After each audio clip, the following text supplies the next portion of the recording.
Hey everybody, it's Kevin Sabourin, your host of the Channel Chatter podcast. First of all, welcome. Thanks for listening. And have I got a treat for you today?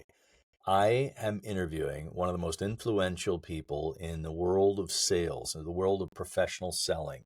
He's the CEO of Selling Power Incorporated, which of course, by the name you've guessed that it's Selling Power Magazine. This is a magazine that's been around for decades, and it's dedicated to the betterment of the sales professional. He is the CEO and founder of Sales 3.0, the conference series, which is, of course, how I met him a few short weeks ago. He has trained tens of thousands of people. He's interviewed some of the most amazing names, from George Foreman, Seth Godin, Colin, Powell, Leno, all sorts of fantastic people. And he's authored like 17 different sales management books. And he runs alongside sellingpower.com a video series, these 5-minute inspirational pieces that are put out periodically, and really an inspiration in the sales world. So without further ado, let me introduce you to Gerhard Gschwandtner. Okay, Gerhard, I have to ask. So I want to tell a quick story to our audience first, and I need to ask you a question. So at your recent conference, Sales 3.0, I actually was there on behalf of Jeffrey Hazlett and the C-Suite Network on the night before. And I was introduced to you and your content when Jeffrey brought you in as a bit of a keynote for his gathering. You walked into the room, introduced yourself very powerfully and also very engaging. And you asked a couple of questions of the audience. And one person up front, a gentleman to my left, answered in particular. He grabbed your attention and you started a riff with a little dialogue. You had one follow-up question for him. And what I witnessed was a level of engagement and, relatability, or maybe I should say accessibility between you and that person. It happened just like that. And it happened with, I don't think it was more than 3 questions. And do you recall that? Do you remember that evening? I do. Yeah. Do you remember specifically what your question was? Well, I said that I don't think that it's a good idea to talk about me. I want to know about you. Right. And I said, for example, the gentleman here, what's going through your mind right now? Yeah. And I love that changes everything because it's surprising for everybody. And it's a dialogue with the audience where I choose one proxy. And every sales leader out there, they have 3 brain universes. One is the past, the present, and the future. I want to know about what people aspire to. I want to know what people are struggling in the moment, and I also want to know what are some of the issues that from the past that hold them back, that prevent them from reaching their goals. I love it. The 3 phases stood out to me. I do recall that. I made notes on that. The question, ironically, did not. And what I found interesting about that, like I've been selling things for 35 years, and I understand like the value of connecting with your audience and being an active listener and things like that. I try to listen to understand and not listen to reply. And I hope I model that to my guests. But what you demonstrated in just a few questions was a bit of a masterclass of like making yourself accessible, in my opinion, and making yourself relatable to that person. I guess my question for you is, how much of that can be taught, and how much of that is like in us individually? Do you feel you can teach some of that, all of that, and to universally to anybody? Well, I think that the general category or theme that we are discussing is the conversation, the art of conversation, or conversation mastery. And I think that any conversation really begins with a conversation with yourself. So, what are your conversations like when you are by yourself? When, let's say, you and I have a meeting, I'm going to think about Kevin. I may look at your LinkedIn profile, and maybe I pick something out about you that may be interesting, that I'm curious about. I want to get to know the person. So the if that can be taught, yes, it can be taught. There are universities right now that teach young salespeople, students. They go to a 2-year sales degree to college, and they learn the art of conversation, and they learn how to rehearse a conversation, let's say just the opening phase of a sales call or the needs analysis phase of a sales call. They rehearse it at least 30 times before they become fluent. So there's a term, conversation fluency. How easy is it for you to ask the right questions? How easy it is for you to listen to the right answers? And it's not just about that. It's about conversation maturity. So if you are speaking to somebody who has a lot of knowledge, it's going to be hard for you to catch up. You may have to take notes. So, yes, all that can be taught.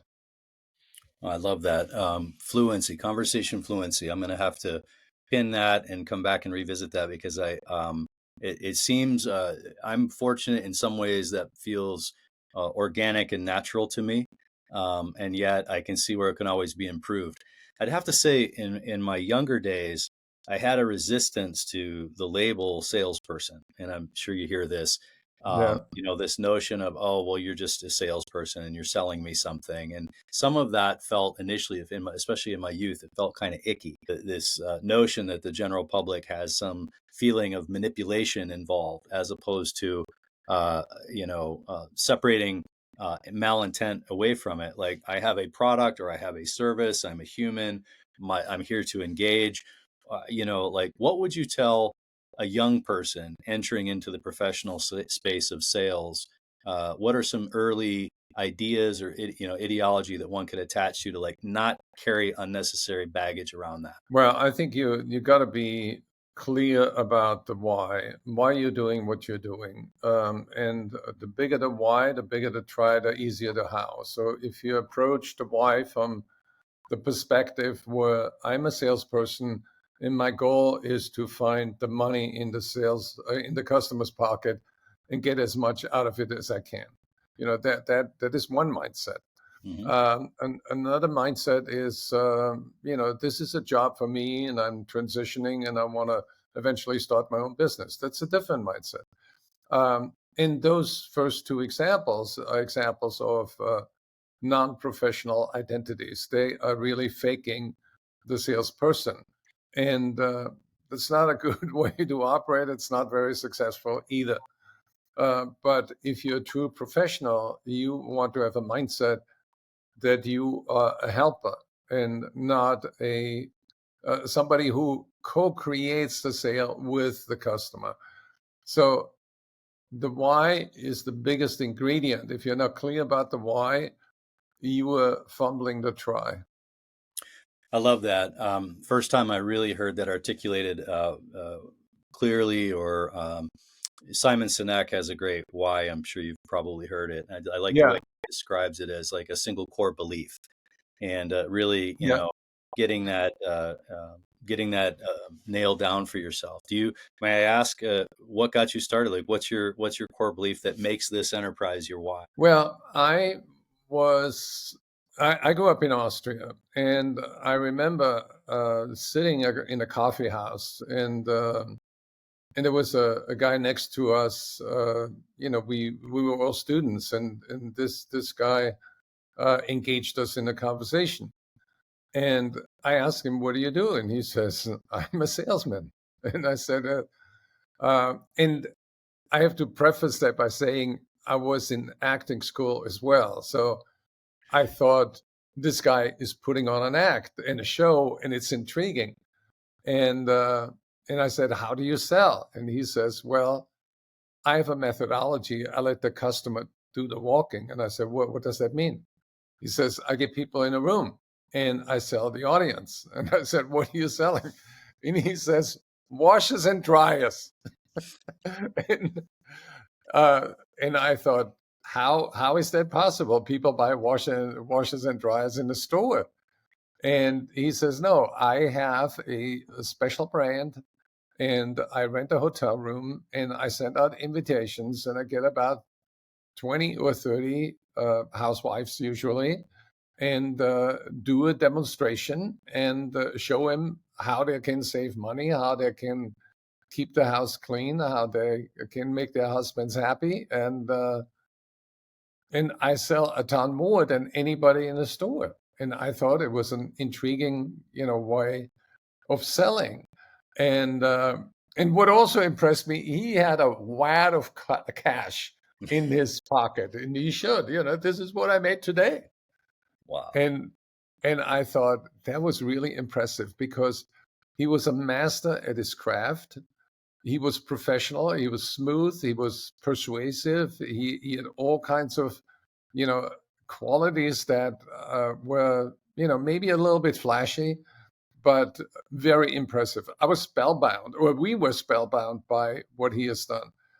But then fast forward, I'm in a job with a French construction equipment company, and I was the assistant to the president of the subsidiary, and we had 8 salespeople.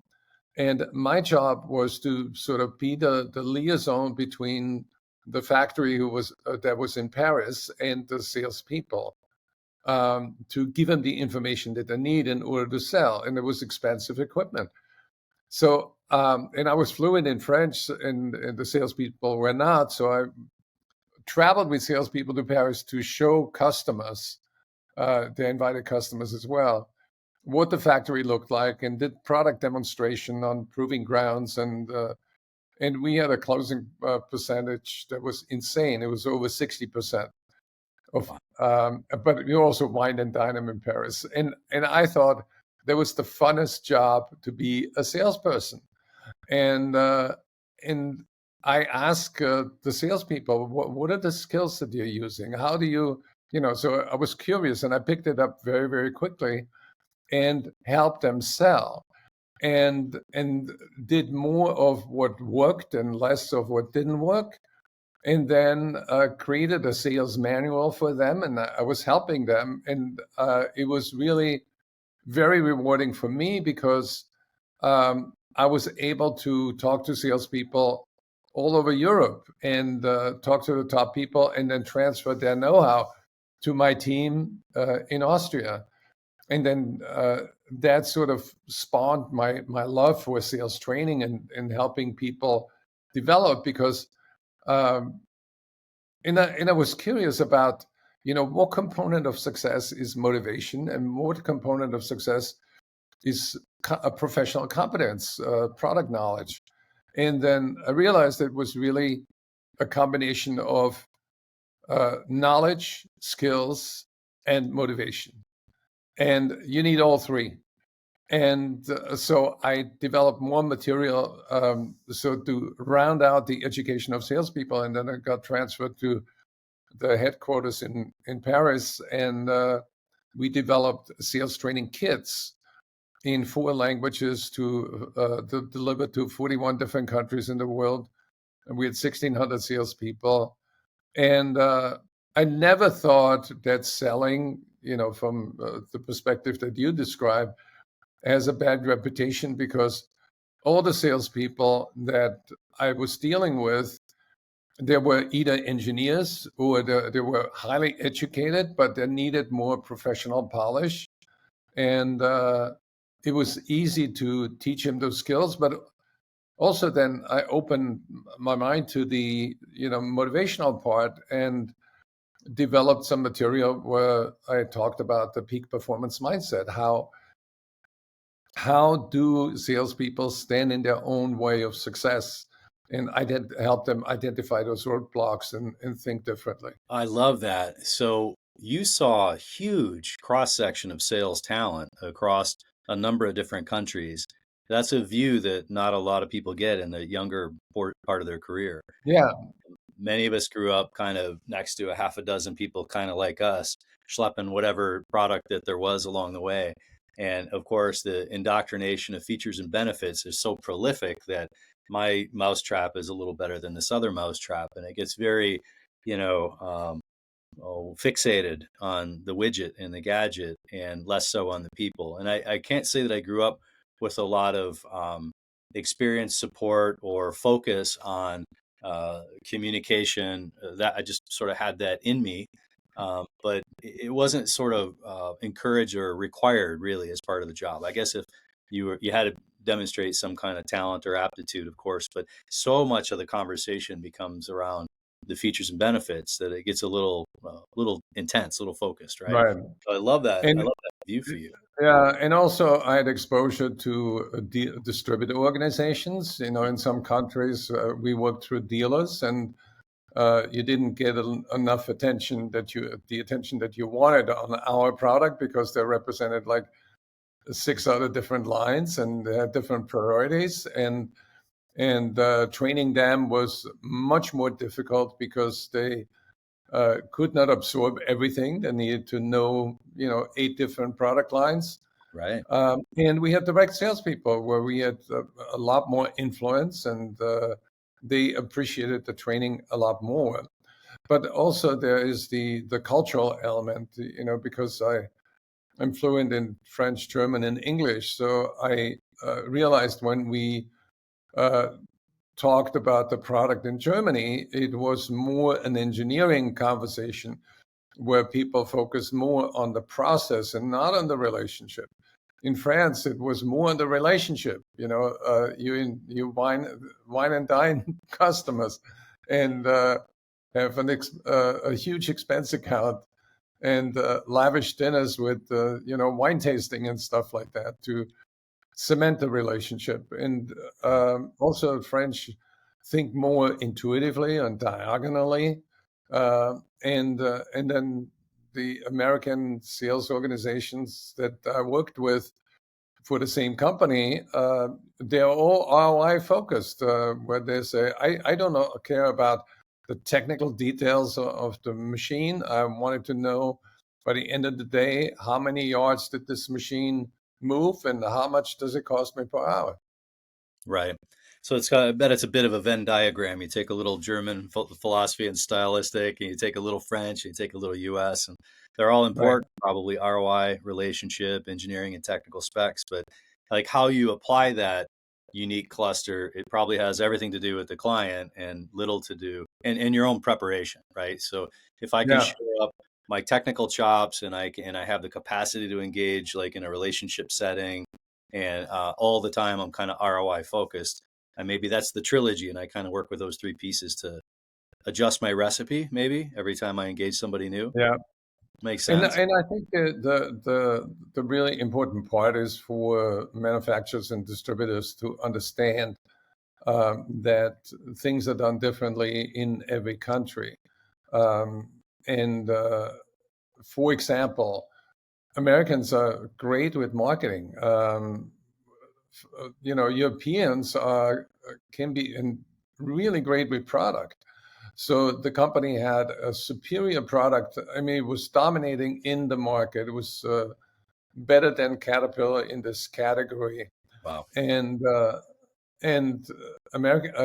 French did not understand that the French marketing would not work in the United States. Period. There's a cross-cultural conflict. You cannot translate a joke from one language into another and get laughs.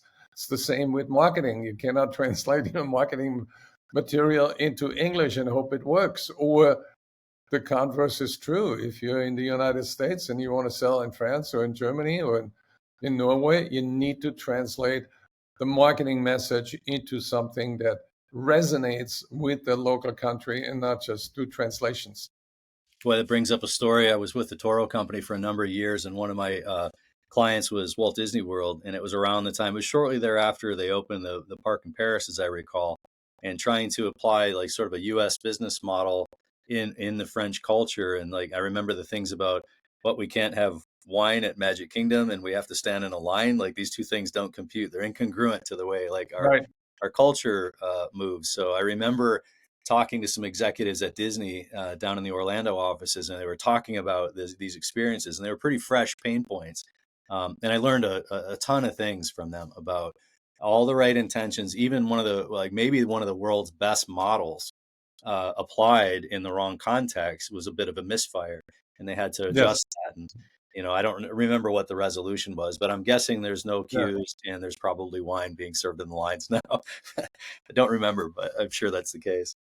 And that's why cross-cultural adaptations are absolutely mandatory if you want to succeed in another country, Mm, and also eliminate the prejudice in your mind. Where there are cultural stereotypes that don't apply in business. that's terrific. I love that for our short list of takeaways, especially for our young people coming up. That's going to be great. All of that, the commentary on dealer distributor is super helpful too, because there's that, those are additional layers or potentially filters of getting the message out to the end user, the client. Having to manage distribution, this is largely a distribution audience, in that, channel chatter and, dealer networks and things of that nature. Trying to find harmony at all the stages. Like an OEM has the intent and they have some messaging, and there's the end user where all the research is done and the voice of customer, all that good VOC research. And that we have these layers in between us, from the marketing teams to the distributors in a two-step to the dealer, and then ultimately, to the end game. You must have a bunch of experience with multi-layer channel, and do you have any special Yeah. takeaways for? I think that one way to think about it is, to look at channels from two perspectives. One is, what messages can I share with the channel that helps the people within the channel to be more effective?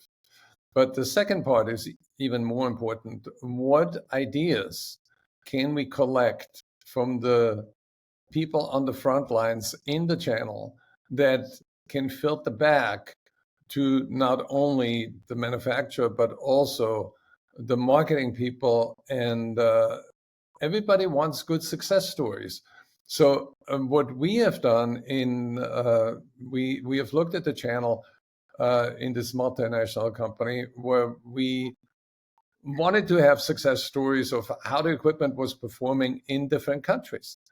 So then we send actually a journalist to that job site, create pictures and do interviews, and then report on this in the magazine, the intercompany magazine that was given to every distributor. And they were so thrilled when their story was in the international magazine. But conversely, they were also so excited to learn, here is how, sewer pipes are being laid in Germany versus France versus Brazil versus the United States. And it served as a sort of guide on how to do things better and not just sell equipment. It has me thinking like voice of customer. I've always attached to the actual end user and getting that good VOC, that rich VOC Right. feedback. But I'm also feeling now like it's VOC 1, 2, and 3, like end user, dealer, distributor, moving backwards from the front line and making sure like all channel stakeholders have a voice in the process. Right. Um, I'm sure it happens. Like most of the companies I work for had like a dealer advisory committee or council or board or whatever. Yes. And the distributors are typically very close to the V and the C level because, they're such a big business partner. But I collected through the marketing department and like almost like monitoring how that message flows back and forth. Are we hitting the mark with what we're trying to do, trying to say, or trying to be? Is it clear? I imagine you've worked a lot with like customer satisfaction scores and surveys and things like that. Do you Yeah, typically? I think that the other development that people need to be aware of, that normally companies operate in silos, where sales is one silo, marketing is another silo, and customer success is a third silo. And I think that somebody in a technology company about 15 years ago was very smart, and they said, let's eliminate the silos and have those three departments speak with one voice, and let's give that the key voice to the chief revenue officer, and let's not think about sales and marketing and customer success in silos, but as one orchestra. And the CEO is the orchestra leader that has a marketing manager reporting to him or her, or a sales leader and a customer success leader. And so when you talk about if a channel performance, you really need to talk about revenue performance. And when you talk about revenue performance, you look at two parts. One is, what does the revenue engine look like? And secondly, how do you optimize everything all the time? And that, if you pay fanatical attention to that, you're going to have continuous growth. So at your recent conference here in Las Vegas, and terrific conference, by the way, I took a lot away from that, a whole notebook full of notes. But the two major themes that were coming up for me were the introduction of AI and sort of the collective trying to figuring out how to apply it, and the chief revenue officer role. And what sounded to me, and by the way, I was surrounded by CROs, and I'm head of sales, and was surrounded by CROs, and that would probably be maybe my next professional move. So I was very tuned in and listening and curious. The feeling I got was that the role has morphed significantly. From the first time it hit my radar was about 8 years ago. I really started to understand the role. How would you say, like, where is it moving?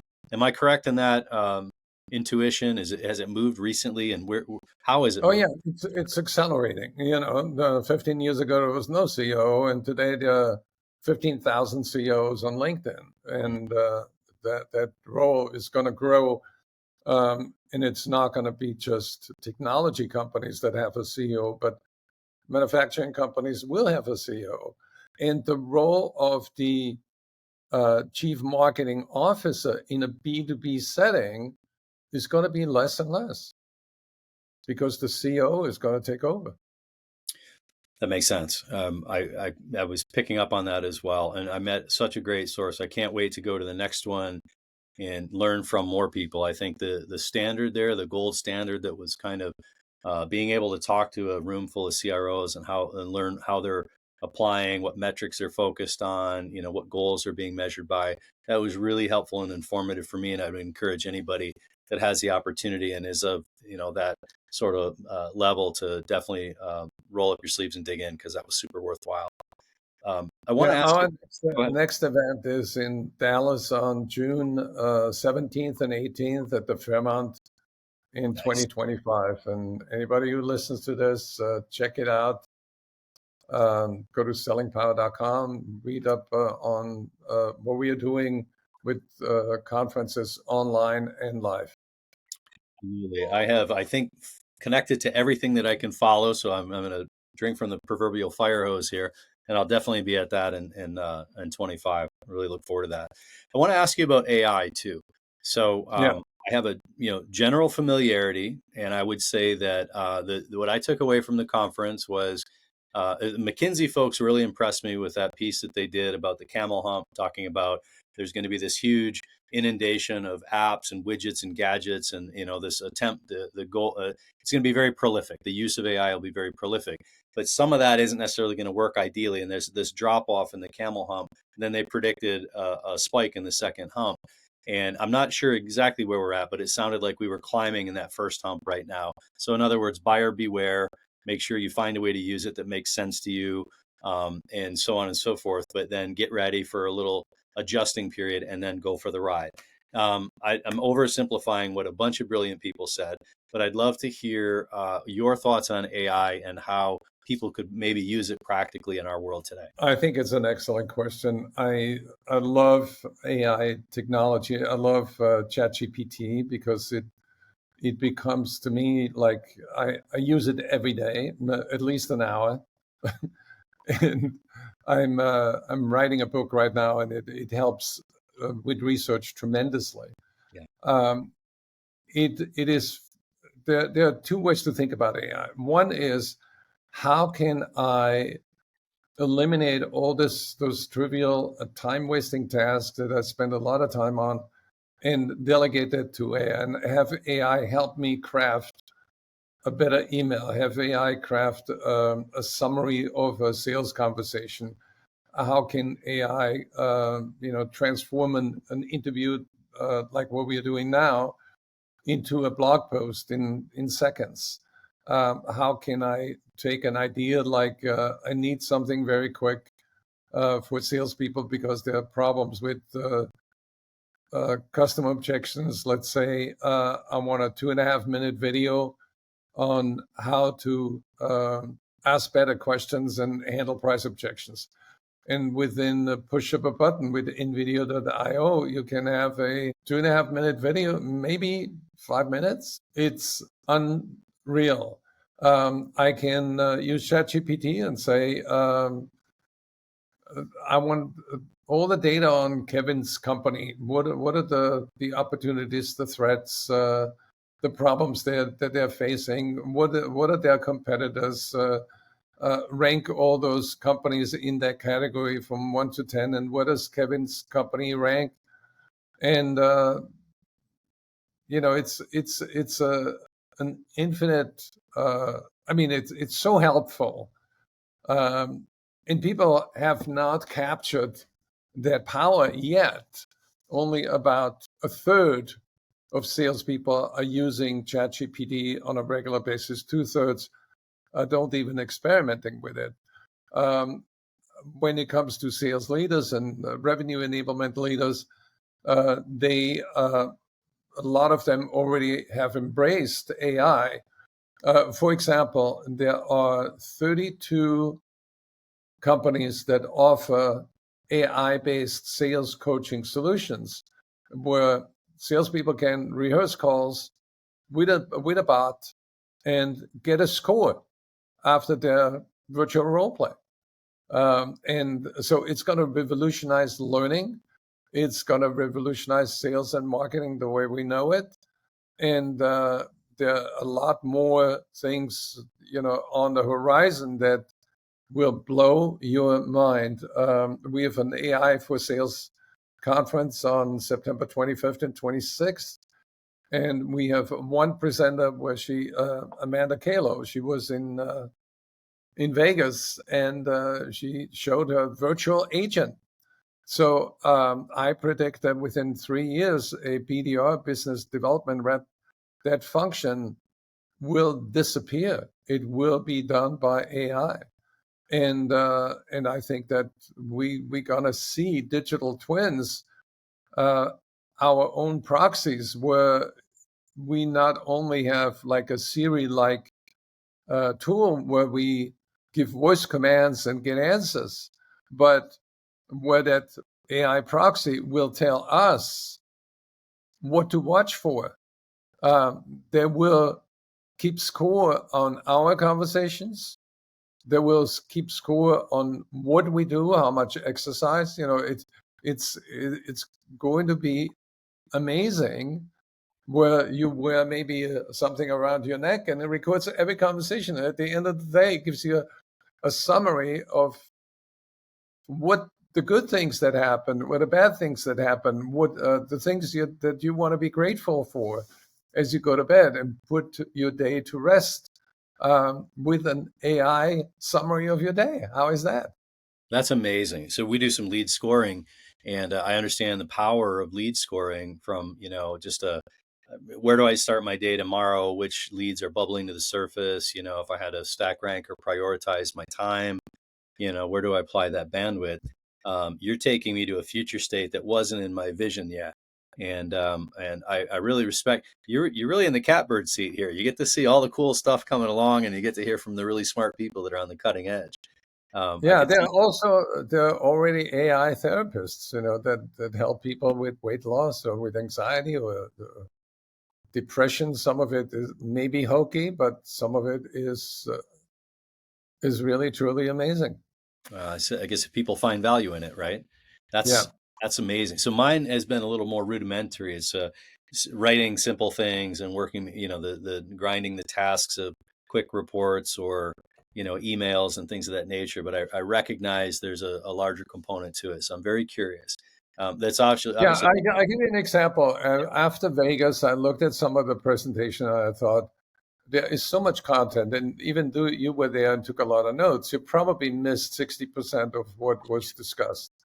And so I created for some of the presentations executive summaries.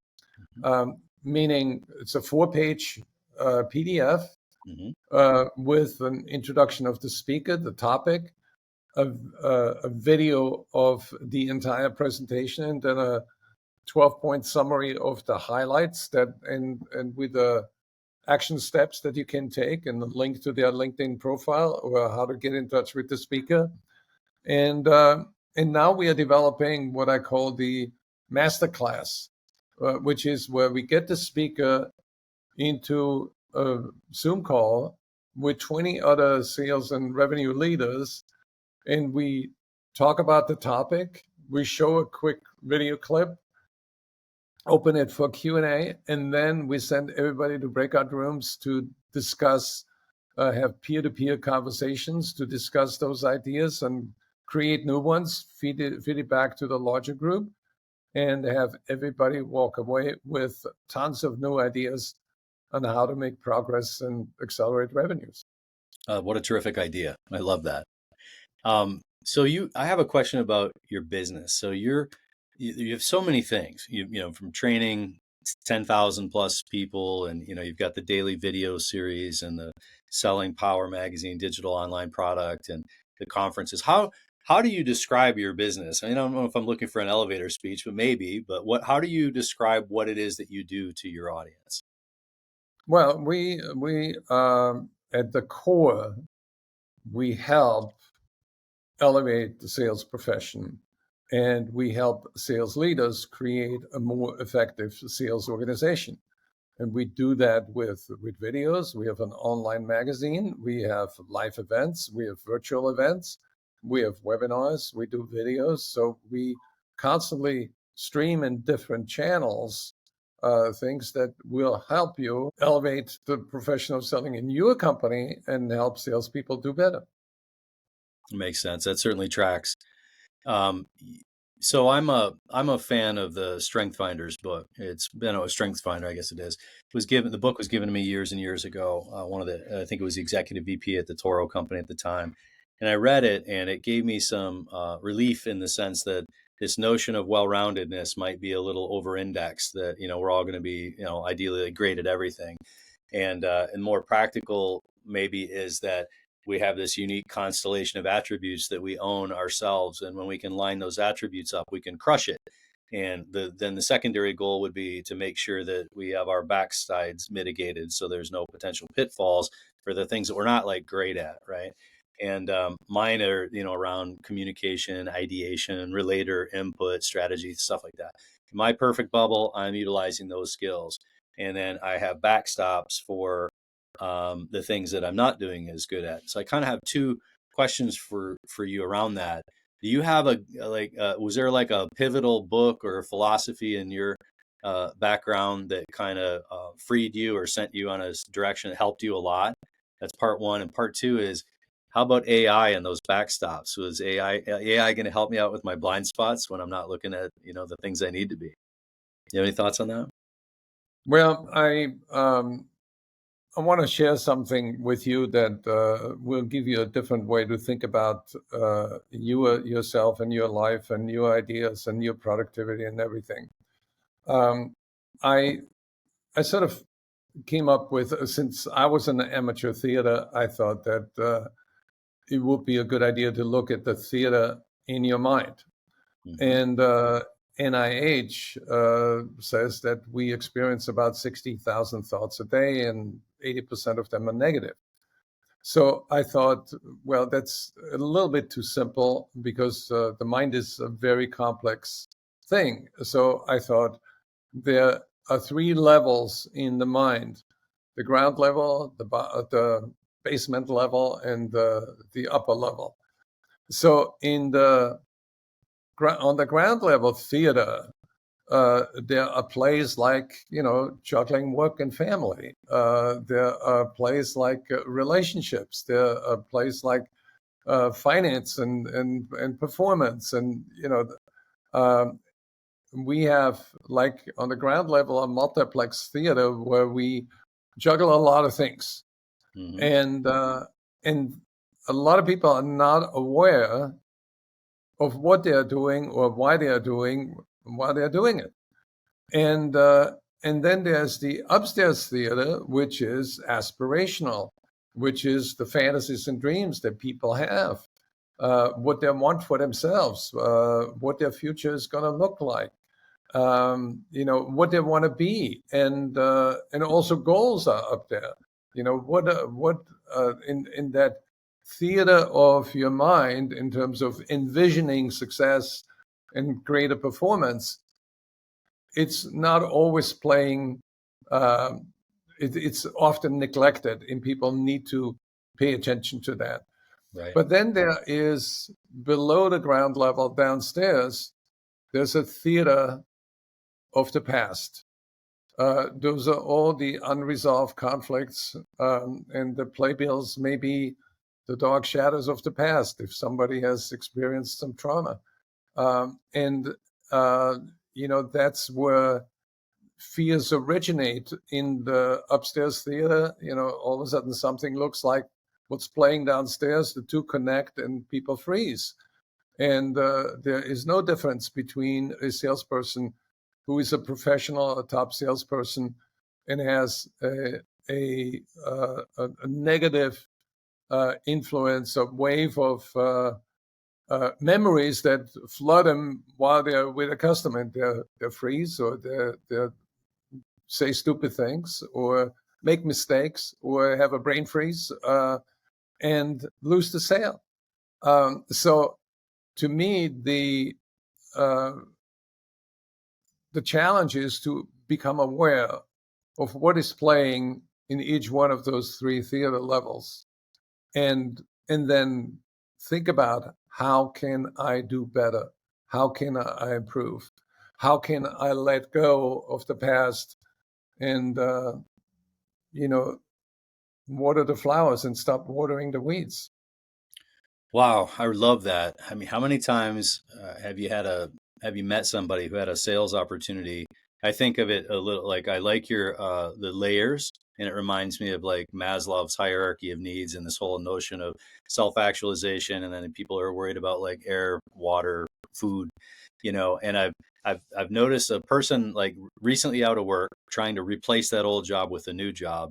You could have a sales gig that was a 50% close rate and $10,000 commission, and you can have 2 calls a day. It could be $10,000 a day.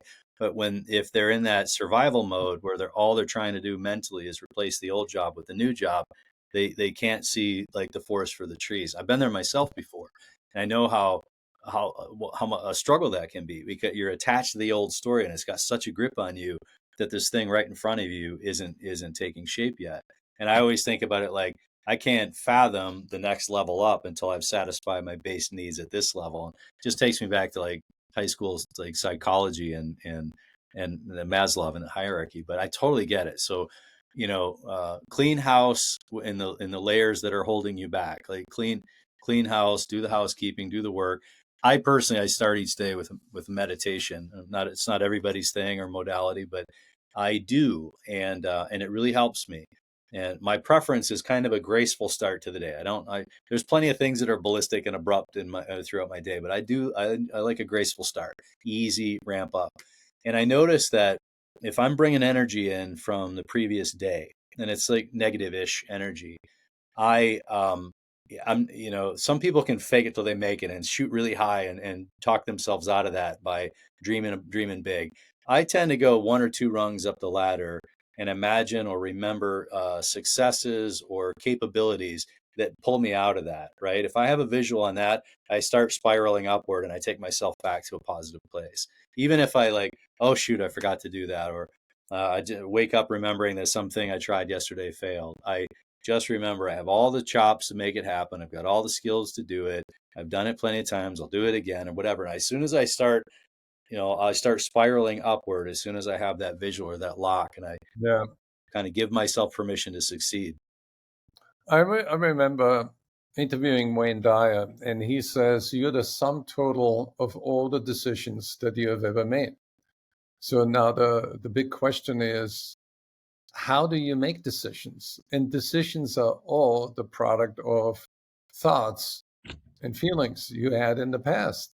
So if you are able to manage your mind and your thoughts, you're going to make a lot better decisions, and you're going to have better conversations with other people, and you're going to have better relationships, because the conversation you have with other people, as I said earlier, is an extension of the conversation you have with yourself when you're by yourself with that other person. I'm telling you, that Wayne Dyer interview would have been like, yeah, if there was a group that could sit in and listen to that, I'd have my hand up. My wife and I loved Wayne Dyer and his work. And the other ones, and I looked at your bio I was reading through, and I saw, what was the other one that stood out? Oh, Jay Leno seemed really interesting to me because he'd be great for a Right. laugh. But Colin Powell. So I got to tell you, one of the few in my youth, one of the few like professional sales, betterment activities. I went to one of those success seminars. This one was in Chicago. It was like, I don't remember all the names, Zig Ziglar, Peter Lowe, some folks like that. And Right. Colin Powell is one of the headliners. Okay. And I got to tell you, they fly him in. It was shortly after, I don't remember the timing, but I think it was after the Joint Chiefs. And I think it was like early in his retirement, and he was sort of reconciling the retirement phase of his life. And one thing really stood out, how powerful a speaker he was on stage. Like, this is a person, who nothing was going to bother him, right? He had complete command of the room, and he followed like Mike Ditka and some really interesting people, but nobody had a command of the room like he did. Right. He gets a nosebleed, Gerhard, while he's on stage. Okay. And he's sniffling and fussing and trying to deal with it. And he says, excuse me a second, not unflapped, just unbothered, walks behind the curtain and probably knows it or doesn't know it. I don't know. But the shadow of him is bigger than life while he's trying to fix the situation that's going on. He's blowing his nose and everything. Poor guy was like huge, bigger than life behind. Walks back out like nothing happened, laughs it off, throws his hanky or whatever away, and goes right back to it, doesn't miss a beat. And I thought, steel, tough like steel, just went right through it, had a complete command of the room and a comfort in his own presence. Like, he was absolutely in his own power. What a fascinating guy to listen to, in his the humility and the stories of transitioning into like, normal life, and all the while just living life naturally, being strong in his presence, and totally unfazed about the whole bloody nose in the middle of 40,000 people or whatever there were. I'm not sure what your experience with him was, but I was genuinely wowed. Yeah, I remember meeting him. We did a cover story, so we met in Aspen actually at a conference, and it was really an amazing conversation. He was so approachable, and I said, "How are you feeling?" Because he had a prostate cancer operation, and he said, "Oh my God, I was at Walter Reed. I didn't have a choice of doctors. I had to accept what the government supplies." And as I was discharged, the doctor said, within 6 hours, you need to be able to urinate, or you have to come back, and we have to catheterize you. And so he goes home at 3 a.m. He had immense pain. He has not been able to urinate. He comes back, and he says they catheterized me and sent me back home. And then the next day I had to do it again. Ugh. And he says, I had a meeting. I had to fly to Germany. And the doctor says, well, I have to show you how to catheterize yourself. And he says, I'm not going to do that. And the doctor said, Mr. Secretary, or whatever his title was at the time, I can show you in the hospital, there are 12-year-olds that can do it. And he says, well, if a 12-year-old can do it, I can do it. Show me. And he said he had to fly to Germany and do the catheterization. But luckily, in a few days later, it resolved itself and he was fine. Oh my goodness. Okay, that's next level. That's absolutely next level. That's better than the nosebleed, indeed. I love that. But just we've never met before in person, Right. and he knows who I am, but he is a straight shooter. He is not putting on airs. He was an authentic human being. And the lesson for me is that what you describe is is staying in the present moment, no matter what happens. And that's the thing when you're connected with an audience or when you have a conversation with somebody, you want to be there for them. And most people's mind now are next, where we need to focus on the now. And there's an acronym WIN, WIN, what's important now. And we need to keep this in mind in any conversation. That makes sense. You've written a ton of books, and I'm curious who some of your early influences were. Like what really moved the needle for you in your younger years? Well, I always liked philosophers, like Aristotle or Leo Tolstoy. I was fascinated by not War and Peace or Anna Karenina. Those are interesting books, but what fascinated me was his autobiography.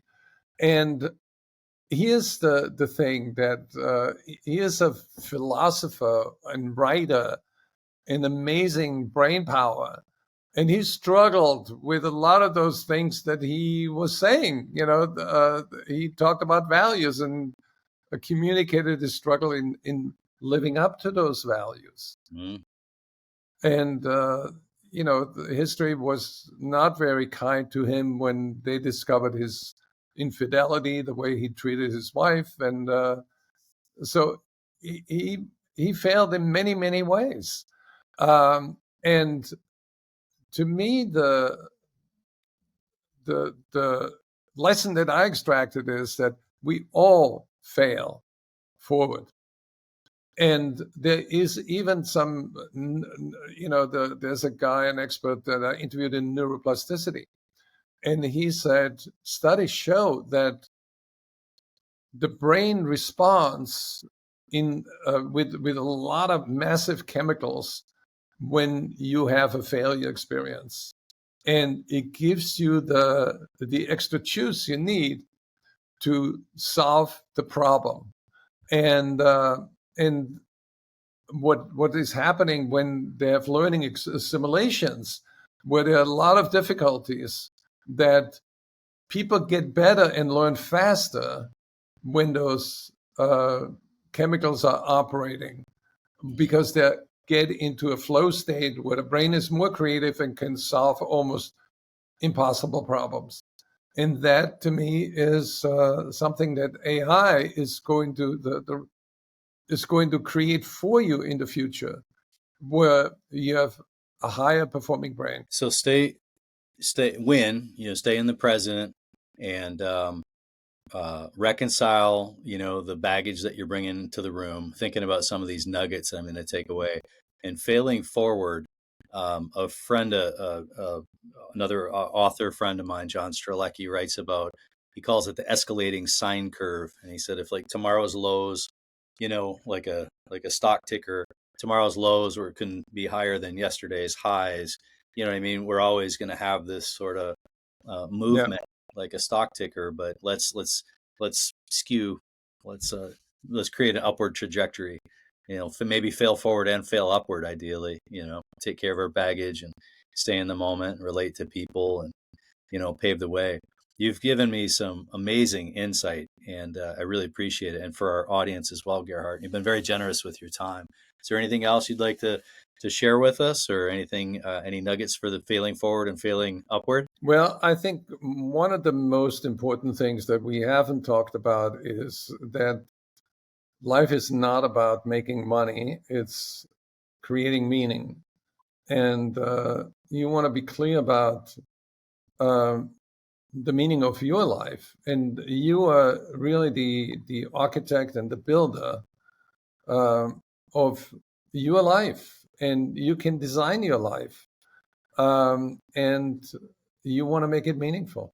Your friend that you interviewed, and I'll close with this example of, as I started your 3.0 conference, it was how you entered Jeffrey's opening night and engaged people. And one of the most touching episodes of 3.0, your friend, I think his name was Larry, you had him on stage and he talked about a near death, well, actually, I guess a death experience, a near death, we'll call Yeah, it. that was Roderick Roderick, Jefferson. excuse me. Roderick, thank Yeah, you. Thank you. What a touching story about, the harrowing moments of almost passing away to getting really clear, and some great lessons about getting to it now and not waiting until later or too late. yeah. But also, I think people need to be aware of the impact of their words on other people. Um, words can be weapons and destroy people, but words can also be curative, and words can actually create miracles. When you talked about the presence, your presence in that room, and you witnessing that heart monitor talking about escalating sine curves, and Right, you became keenly aware of what your voice and the impact of your own voice and the relationship right, on while he was suffering. That was really, right, really right. powerful image. Something I won't forget.